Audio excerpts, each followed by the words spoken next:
Welcome students, myself Radman Patil. I have been working in Suman High School number 11, Gayatri Nagar, Surat. Now friends, we have already discussed on verb and its types and reported speech. Today we are going to learn about voice, and I have prepared a PowerPoint presentation on how to interchange active voice into passive voice. So let's see and understand it. Active व्हॉइसचे passive voice करण्यासाठी काही पूर्वज्ञान माहिती असणं आवश्यक आहे. त्यापैकी पहिलं पूर्वज्ञान म्हणजे knowledge about personal pronounce and it's case form. ते दर्शवण्यासाठी एक चार्ट बनवण्यात आलेला आहे. त्यामध्ये पर्सन्स, नॉमिनेटिव्ह केस, ॲक्टिव्ह व्हॉइस म्हणजे प्रथमा विभक्ती जी ॲक्टिव्ह व्हॉइस मध्ये असते, आणि ॲक्युसेटिव्ह केस म्हणजे द्वितीय विभक्ती जी पॅसिव्ह व्हॉइस मध्ये असते. त्या पद्धतीचं फर्स्ट पर्सन सिंग्युलर आय जर असेल तर त्याचं पॅसिव्ह व्हॉइस मध्ये मी रूपांतरण होतं. जर ॲक्टिव्ह व्हॉइस मध्ये फर्स्ट पर्सन प्लुरल जे वी असेल तर त्याचं एक पॅसिव्ह व्हॉइस मध्ये अस होतो. सेकंड पर्सन सिंग्युलर यू असेल तर एक पॅसिव्ह व्हॉइस मध्ये यू जसा तसा राहतो. तरी अनेक वचन यू असेल तरी पण तो पॅसिव्ह व्हॉइस मध्ये ॲज इट इज जसा तसा राहतो. थर्ड पर्सन सिंग्युलर ई असेल तर पॅसिव्ह व्हॉइस मध्ये हिम होतो. शी असेल तर हर होतो. इट असेल तर इट जसे तर तसा राहतो. नंतर थर्ड पर्सन अनेक वचनी दे असेल तर त्याच्या ऐवजी देमचा उपयोग पॅसिव्ह व्हॉइस मध्ये होत असतो. दुसरं पूर्वज्ञान ते म्हणजे हेल्पिंग वर्ब्स और ऑक्झिलरी वर्ब्स म्हणजे सहाय्यकारी क्रियापद यांचं नॉलेज असणं किंवा माहिती असणं आवश्यक आहे. आणि to be, to have, to do are forms of helping verbs. या प्रायमरी ऑक्झिलरी वर्ब म्हणून त्यांना ओळखण्यात येतं. त्यांची काळानुसार वेगवेगळी रूपं तयार होतात ते दर्शवणारा चार्ट. टेन्स, प्रेझेंट टेन्स मध्ये टू बीचं वर्तमान काळी रूप am is are, past tense मध्ये वॉज वेअर आणि फ्युचर टेन्स मध्ये शॅल विल. तसंच टू हॅव या सहाय्यकारी क्रियापदाचं वर्तमान काळी रूप हॅज किंवा हॅव, भूतकाळी रूप हॅड आणि टू हॅवचं भविष्यकाळी रूप म्हणजे फ्युचर टेन्स मध्ये शॅल हॅव किंवा विल हॅव. तसंच टू डू या सहाय्यकारी क्रियापदाचं वर्तमान काळी रूप डू किंवा डज आणि भूतकाळी रूप डीड, भविष्यकाळी रूप याचं होत नाही. तिसरं पूर्वज्ञान म्हणजे verb forms. There are 3 forms of verbs. It is use as tense indicators आणि ते दर्शवणारा चार्ट. मग त्या क्रियापदांची 3 रूपं असतात.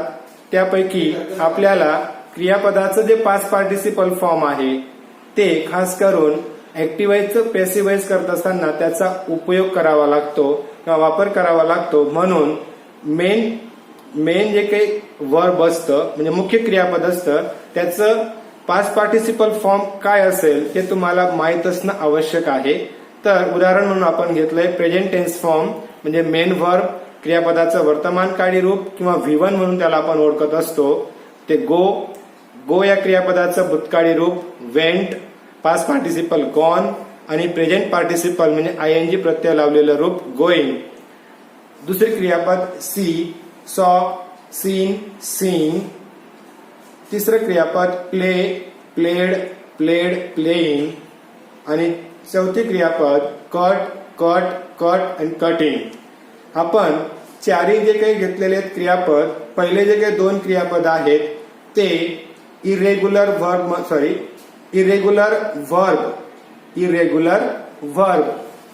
जे काही क्रियापदांना ईडी किंवा डी प्रत्यय लावून पास्ट टेन्स फॉर्म तयार होत नाही अशा क्रियापदांना इरेग्युलर वर्ब म्हणतो.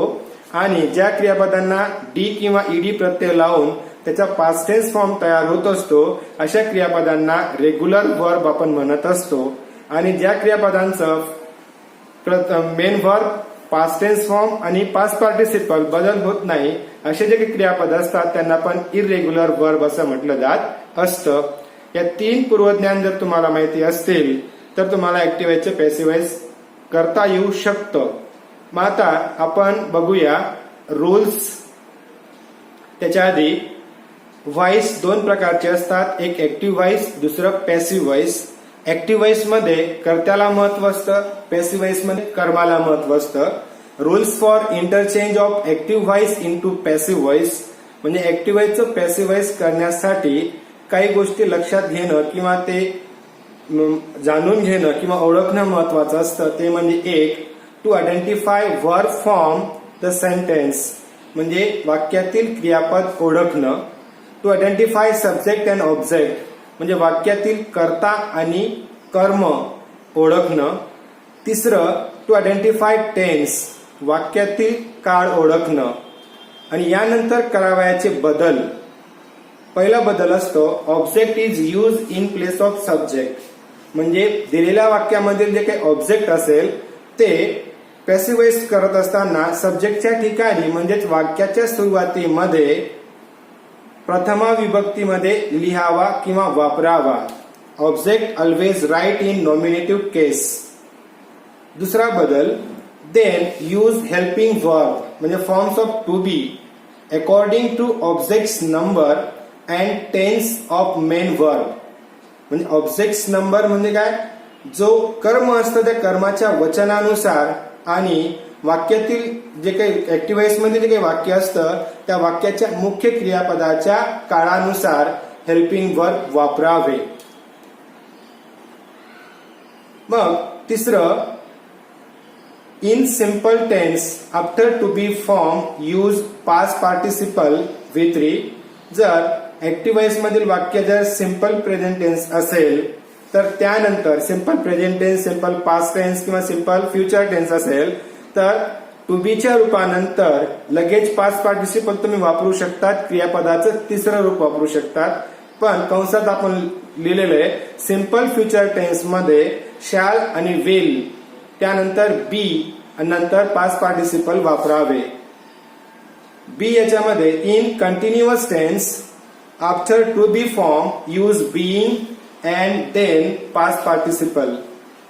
म्हणजेच ऍक्टिव्ह व्हॉइस मधील वाक्य जर present continuous tense, past continuous tense असेल तर कंटिन्युअस टेन्स दर्शवणारं वाक्य असेल तर त्या वाक्याचं पॅसिव्ह व्हॉइस करत असताना टू बीच्या रूपानंतर बीइंग हा शब्द वापरणं गरजेचं असतं आणि त्यानंतर पास्ट पार्टिसिपल वापरावं.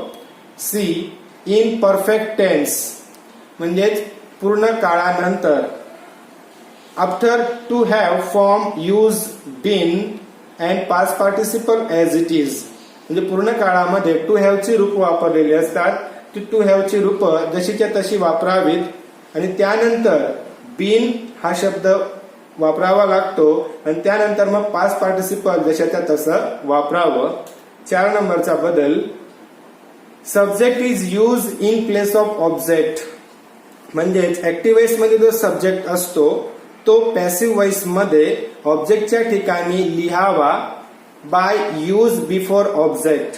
आणि त्या ऑब्जेक्ट लिहिल्यानंतर जो सब्जेक्ट असतो ऍक्टिव्ह व्हॉइस मध्ये तो ऑब्जेक्टच्या ठिकाणी लिहिल्याच्या आधी बाय वापरून ऑब्जेक्ट जो असतो तो द्वितीय विभक्तीमध्ये लिहावा. Object always write in accusative case. Note मध्ये लिहिलेलं आहे नाउन, सब्जेक्ट और अँड ऑब्जेक्ट. जर सब्जेक्ट आणि ऑब्जेक्ट कर्ता आणि कर्मामध्ये जर एखाद्या व्यक्तीचं नाव आलेलं असेल तर ते चेंज होत नाही, म्हणजे ते बदलत नाही.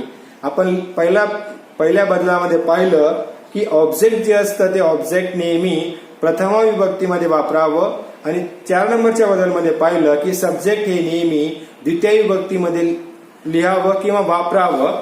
परंतु जर एखाद्या व्यक्तीचं नाव असेल तर त्याच्यात बदल करू नये. For example, Ram draws picture. Ram subject आहे, ड्रॉज वर्ब आहे आणि पिक्चर ऑब्जेक्ट आहे. मग त्याचं पॅसिव्ह व्हॉइस नियमाप्रमाणे जे पिक्चर ऑब्जेक्ट आहे ते आपण सुरुवातीला लिहिलं. त्या पिक्चर ह्या शब्दाचा जे नंबर किंवा वचन जे आहे ते एक वचन आहे म्हणून आणि वाक्याचा काळ प्रेझेंट टेन्स आहे कारण की क्रियापदाला यस प्रत्यय लागलेला आहे म्हणून प्रेझेंट टेन्स फॉर्म असल्यामुळे वर्तमान काळातील इज हे टू बीचं फॉर्म आपण वापरलं. नंतर नियमाप्रमाणे सिंपल प्रेझेंट टेन्स किंवा सिंपल टेन्स असेल तर त्यानंतर ऍक्टिव्ह वॉइस मधील मुख्य क्रियापदाचं तिसरं रूप म्हणजे ड्रॉ या क्रियापदाचं तिसरं रूप ड्रॉन आपण वापरलं आणि वाक्यातील जो काही सब्जेक्ट आहे तो एका व्यक्तीचं नाव आहे राम म्हणून ते न बदलता त्याच्या पूर्वी बाय वापरला आणि वाक्य तयार झालं picture is drawn by Ram. अशा प्रकारे ऍक्टिव्ह वॉइसचं पॅसिव्ह वॉइस आपण करू शकतो. अजून एक उदाहरण आपण घेतोय he eats mango. He eats mango या वाक्याचा काळ सुद्धा सुरुवातीला तुम्हाला काय सांगितलं, इट्स ही क्रियापद आपण ओळखली, ही हे काय आहे सब्जेक्ट, मँगो हे ऑब्जेक्ट आहे आणि वाक्याचा काळ आहे सिंपल प्रेझेंट टेन्स. मग त्यानुसार मँगो हे ऑब्जेक्ट आपण सुरुवातीला लिहिलं, मँगो इज इटन, ईट हे क्रियापदाचं तिसरं रूप इटन बाय आणि हीच एसके म्हणजे द्वितीय विभक्तीचं रूप हिम आपण वापरलं. मग त्यामध्ये अजून आपण खाली एक तुम्हाला सुलभता व्हावी किंवा लक्षात यावं, ऍक्टिव्ह वॉइस मध्ये जर ही असेल तर पॅसिव्ह वॉइस मध्ये हिम वापरावा, शी असेल तर हर वापरावा, आय असेल तर मी वापरावा, वी असेल तर अस वापरावा, दे असेल तर देम वापरावा, यू असेल तर यूज राहू द्यावा, इट असेल तर इट जशाच्या तसा. आता पुढील active voice convert into passive voice as per tense म्हणजे ऍक्टिव्ह वॉइसचं पॅसिव्ह वॉइस काळाप्रमाणे कशा पद्धतीने होतं ते आपण काळप्रमाणे simple tense, simple past tense जे काही असतील त्या सर्व काळाप्रमाणे आपण एक एक उदाहरण घेऊ आणि त्याचं पॅसिव्ह वॉइस स्ट्रक्चर पण लक्षात घेऊ. Simple tense structure subject plus main verb plus object. त्याचं ऍक्टिव्ह वॉइसचं उदाहरण she washes dishes. Simple present टेन्सचं हे उदाहरण आहे.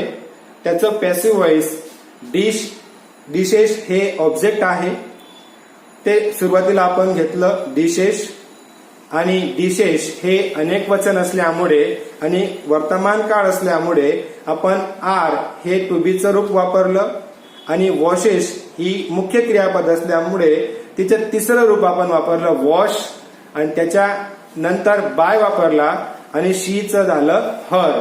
मग त्याच पद्धतीने त्याची पीव्ही स्ट्रक्चर म्हणजे पॅसिव्ह वॉइसची रचना तयार झाली, ऑब्जेक्ट प्लस एम किंवा इज किंवा are plus past participle plus by plus subject. अशा प्रकारे सिंपल प्रेझेंट टेन्स मध्ये जर वाक्य आलं तर त्या वरील रचनेप्रमाणे तुम्ही ऍक्टिव्ह वॉइसचं पॅसिव्ह वॉइस करू शकता. आता दुसरा काळाचा प्रकार simple past tense. Simple past टेन्सची रचना subject plus past form plus object. त्याचं ऍक्टिव्ह वॉइसचं उदाहरण तेच वाक्य आपण कंटिन्यू केलेलं आहे, शी वॉश डिशेस. शी हा सब्जेक्ट आहे, वॉश हे वर्ब आहे आणि ते पास्ट टेन्स फॉर्म मध्ये आहे आणि डिशेस हे ऑब्जेक्ट आहे. लक्षात ठेवा, जर वाक्यामधील क्रियापदाला डी किंवा ईडी प्रत्यय लागलेला असेल किंवा पास्ट टेन्स फॉर्म आलेला असेल, कर्त्यानंतर लगेच आलं असेल तर तो वाक्याचा काळ असतो सिंपल पास्ट टेन्स. मग नियमानुसार वाक्यामधील डिशेस हे ऑब्जेक्ट आपण सुरुवातीला लिहिलं, त्यानंतर डिशेस या ऑब्जेक्टचं अनेक वचन असल्यामुळे आणि वाक्यातील मुख्य क्रियापदाचा काळ हा भूतकाळ असल्यामुळे वेअर हे आपण टू बीचं रूप वापरलं आणि वॉश या क्रियापदाचं पास्ट पार्टिसिपल फॉर्म म्हणजे क्रियापदाचं तिसरं रूप आपण वॉश वापरलं, त्यानंतर बाय वापरला आणि शी या कर्त्याचं ऑब्जेक्ट हर द्वितीय विभक्तीमध्ये आपण कन्वर्ट केलं किंवा रूपांतर केलं. मग त्याची पॅसिव्ह वॉइसची रचना खालीलप्रमाणे तयार होते, ऑब्जेक्ट प्लस वॉज किंवा were plus past participle plus by plus subject. एक उदाहरण घेऊया. ऍक्टिव्ह वॉइस मधील आय सॅंग अ सॉन्ग.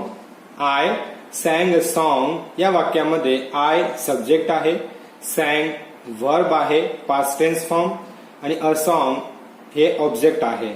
त्याचं उत्तर सॉन्ग हे ऑब्जेक्ट जे आहे ते सुरुवातीला लिहिलं अ सॉन्ग आणि अ सॉन्ग हे एक वचन असल्यामुळे टू बीचं रूप आपण भूतकाळी रूप घेतलं वॉज आणि सिंग या क्रियापदाचं तिसरं रूप संग, त्याच्यानंतर बाय वापरला आणि आय या सर्वनामाची द्वितीय विभक्ती मी हे आपण वापरलं. अशा पद्धतीने सिंपल पास्ट टेन्स मध्ये ऍक्टिव्हाइजचं पॅसिव्हाइज करण्यासाठी ऑब्जेक्ट प्लस वॉज किंवा वेअर प्लस पास्ट पार्टिसिपल म्हणजे V3 plus by plus subject या रचनेनुसार आपण पॅसिव्हाइज करू शकतो. तिसरा tense simple future tense. Simple future टेन्सची रचना सब्जेक्ट प्लस शॅल किंवा will plus main verb plus object. उदाहरणार्थ शी विल वॉश डिशेस. आपण वरचंच वाक्य कंटिन्यू केलंय आणि हे वाक्य जर आपण वाक्याप्रमाणे एकच वाक्य जर वेगवेगळ्या काळांमध्ये आपण रूपांतरण केलं तर त्यात आपल्याला काळ परिवर्तन हे सुद्धा समजतं की काळ परिवर्तन करत असताना आपल्याला कोणकोणत्या गोष्टींमध्ये बदल करावा लागतो. मग शी विल वॉश डिशेस, विल आणि शॅल हे टू बी चे भूतकाळातील रूप आहेत आणि त्यानंतर जर मुख्य क्रियापद आली असेल तर त्या वाक्याचा काळ असतो सिंपल फ्युचर टेन्स. आता सी हा जो काही हा सब्जेक्ट आहे, विल वॉश हे क्रियापद आहे आणि डिशेस हे ऑब्जेक्ट आहे. मग नियमाप्रमाणे आपण वाक्याच्या सुरुवातीला डिशेस हे ऑब्जेक्ट वापरलं आणि भविष्यकाळ असल्यामुळे टू बीचं विल हे रूप आपण वापरलं आणि वाक्यात आलेलं विल या टू बीच्या फॉर्मसाठी बी हे शॉर्ट फॉर्म तिथं वापरण्यात आलं आणि वॉश या मुख्य क्रियापदाचं तिसरं रूप वॉश वापरण्यात आलं. त्यानंतर बाय प्रत्यय लावून शी या सब्जेक्टचं द्वितीय विभक्ती फॉर्म हर वापरण्यात आलं. मग या सिंपल फ्युचर टेन्स मध्ये पॅसिव्हाइजची रचना तयार होते. ऑब्जेक्ट प्लस शॅल किंवा will plus be plus past participle plus by plus subject. For example अजून घेऊया. ऍक्टिव्हाइजचं उदाहरण I shall sing a song. I shall sing a song आणि त्याचं उत्तर या वाक्यामध्ये अ सॉन्ग हे ऑब्जेक्ट आहे, शॅल सिंग हे वर्ब आहे आणि आय हे सब्जेक्ट आहे. मग नियमाप्रमाणे अ सॉन्ग आपण ऑब्जेक्ट सुरुवातीला लिहिलं, विल शॅलच्या ऐवजी आपण विल वापरलं कारण की सॉन्ग हे निर्जीव आहे आणि इट वापरू शकतो आणि इट नंतर आपण विल वापरतो म्हणून अ सॉन्ग विल नंतर शॅलच्या ऐवजी एक शॉर्ट फॉर्म वापरण्यात आला बी आणि सिंग या क्रियापदाचं तिसरं रूप संग आणि बाय प्रत्यय लावून आयची द्वितीय विभक्ती मी आपण वापरली. मग सिंपल फ्युचर टेन्स मध्ये ऍक्टिव्हाइजचं पॅसिव्हाइज करण्यासाठी ऑब्जेक्ट प्लस शॅल किंवा will plus be plus past participle plus by plus subject या रचनेचा उपयोग करून तुम्ही ऍक्टिव्हाइजचं पॅसिव्हाइज करू शकतात. आता कंटिन्युअस टेन्स. कंटिन्युअस टेन्स मध्ये पहिला tense present continuous tense. Present continuous टेन्सची रचना subject plus am is are plus present participle plus by plus subject. Present participle म्हणजे क्रियापदाला आयएनजी प्रत्यय लावलेलं रूप ज्याला आपण V4 म्हणून पण ओळखत असतो. ऍक्टिव्हाइजचं वाक्य he is eating a mango. He subject आहे, is eating a mango. Mango हे ऑब्जेक्ट आहे आणि इज इटिंग हे क्रियापद आहे. मग टू बीचं रूप एम इज आर असेल आणि त्यानंतर येणाऱ्या क्रियापदाला आयएनजी प्रत्यय लागलेला असेल तर त्या वाक्याचा काळ प्रेझेंट कंटिन्युअस टेन्स असतो. हे ओळखण्याची खूण आहे की आपण काळ कसा ओळखायचा की हा प्रेझेंट कंटिन्युअस टेन्स आहे की पास्ट कंटिन्युअस टेन्स आहे. मग त्याचं पॅसिव्हाइज करत असताना नियमाप्रमाणे अ मँगो हे ऑब्जेक्ट आपण सुरुवातीला लिहिलं. मँगोचं एक वचन असल्यामुळे आणि वाक्याचा काळ हा वर्तमान काळ असल्यामुळे आपण इज हे सहाय्यकारी क्रियापद वापरलं आणि अपूर्ण काळ दर्शवण्यासाठी बीइंग हा शब्द वापरण्यात आला. अपूर्ण काळ दर्शवण्यासाठी बीइंग हा शब्द वापरण्यात आला आणि त्यानंतर इट या क्रियापदाचं तिसरं रूप वापरण्यात आलं इटन आणि त्यानंतर बाय प्रत्यय लावून ही या कर्त्याचं द्वितीय विभक्ती रूप आपण लिहिलं हिम. मग या काळाचं पॅसिव्ह वॉइसची रचना तयार होते. ऑब्जेक्ट प्लस एम किंवा इज किंवा are plus being plus past participle plus by plus subject. आणि या रचनेचा उपयोग करून तुम्ही प्रेझेंट कंटिन्युअस टेन्स मध्ये ऍक्टिव्ह वॉइसचं पॅसिव्ह वॉइस करू शकतात. 2 नंबरचा tense past continuous tense. Past continuous टेन्सची रचना सब्जेक्ट प्लस वॉच किंवा were plus present participle plus object. For example active वॉइसचं उदाहरण he was eating a mango. मग पहिल्या उदाहरणात आपण पाहिलं होतं ही इज इटिंग अ मँगो. मग या वाक्यात इज आणि नंतर आपण वापरला वॉज म्हणजे टू बीचं भूतकाळी रूप वॉज वापरलं आणि त्यानंतर क्रियापदाला आयएनजी प्रत्यय लावलेलं रूप असेल तर तो टेन्स असतो पास्ट कंटिन्युअस टेन्स. ही आज सब्जेक्ट आहे, वॉज इटिंग ही क्रियापद आहे आणि अ मँगो हा एक ऑब्जेक्ट आहे. त्याचं पॅसिव्ह वॉइस मध्ये उत्तर a mango was being eaten by him. नियमाप्रमाणे अ मँगो ऑब्जेक्ट आपण सुरुवातीला लिहिला. एक वचन असल्यामुळे वॉज वापरलं आणि अपूर्ण काळ असल्यामुळे बीइंग हा शब्द वापरला. त्यानंतर इट या क्रियापदाचं तिसरं रूप वापरलं आपण इटन आणि त्यापूर्वी बाय त्यानंतर बाय वापरलं आणि ही या सब्जेक्टचं द्वितीय विभक्ती हिम वापरलं. मग या काळामध्ये पॅसिव्ह वॉइसची रचना तयार होते. ऑब्जेक्ट प्लस वॉच किंवा were plus being plus past participle plus by plus subject. मग या काळामध्ये ऍक्टिव्ह वॉइसचं पॅसिव्ह वॉइस करत असताना टू बीच्या रूपानंतर बीइंग हा शब्द वापरणं विसरू नये. जर बीइंग हा शब्द वापरला नाही तर वाक्य चुकीचं येऊ शकतं किंवा वाक्य रचना चुकू शकते, म्हणून ती काळजी घेणं आवश्यक आहे. आणि फ्युचर कंटिन्युअस टेन्सचे ऍक्टिव्ह वॉइसचे पॅसिव्ह वॉइस होत नाही. मग आता परफेक्ट टेन्स. प्रेझेंट त्याच्यातला पहिला tense present perfect tense. Present perfect टेन्सची रचना सब्जेक्ट प्लस हॅव किंवा has plus past participle plus object. ही प्रेझेंट परफेक्ट टेन्सची रचना. ऍक्टिव्ह वॉइसचं उदाहरण ही हॅज इटन मँगो.